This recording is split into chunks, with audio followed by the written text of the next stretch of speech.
ഇറാനുമായുള്ള ആണവ ചർച്ചകൾ തീരുമാനമാവാതെ പിരിഞ്ഞതിനെ തുടർന്ന് അസംതൃപ്തി പ്രകടിപ്പിച്ച അമേരിക്കൻ പ്രസിഡന്റ് ഡൊണാൾഡ് ട്രംപ് ചർച്ചകളിൽ താൻ സന്തുഷ്ടനല്ല എന്ന് ട്രംപ് വ്യക്തമാക്കി. നമുക്ക് വേണ്ടത് അവർ നൽകാൻ തയ്യാറാകുന്നില്ല, ഞാൻ സന്തുഷ്ടനല്ല എന്നു പറഞ്ഞ ട്രംപ് ഇറാനെ ആക്രമിക്കുന്ന കാര്യത്തിൽ തീരുമാനമെടുത്തിട്ടില്ലെന്നും അറിയിച്ചു. എന്നാൽ ചിലപ്പോൾ അത് വേണ്ടി വന്നേക്കുമെന്നും ട്രംപ് കൂട്ടിച്ചേർത്തു.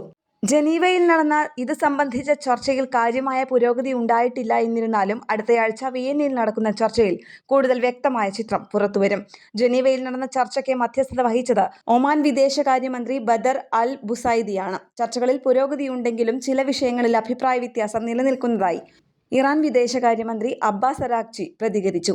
അതേസമയം ഇസ്രയേൽ വിടാൻ US ഉദ്യോഗസ്ഥർക്ക് നിർദ്ദേശം നൽകിയിട്ടുണ്ട്. ഇറാനിൽ US-ന്റെ സൈനിക നടപടിയുണ്ടാകുമെന്ന ഭീതി കനക്കവെയാണ് ഇസ്രയേലിലെ US ജീവനക്കാർക്ക് ഒഴിഞ്ഞുപോകാനുള്ള അമേരിക്കയുടെ നിർദ്ദേശം.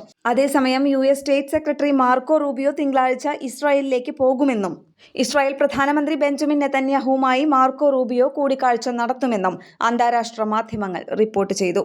ആണവ കരാർ സംബന്ധിച്ച ചർച്ചയിൽ അനുകൂല തീരുമാനം ഉണ്ടായില്ലെങ്കിൽ ഇറാനെ ആക്രമിക്കുമെന്ന US ഏറെ നാളായി ഭീഷണിപ്പെടുത്തുന്നു. അതിനായി ഇറാഖ് യുദ്ധത്തിന് ശേഷമുള്ള വലിയ സേനാ വിന്യാസമാണ് US മേഖലയിൽ നടത്തിയിട്ടുള്ളത്. ഇന്റർനാഷണൽ ഡെസ്ക്, കേരള പ്രണാമം.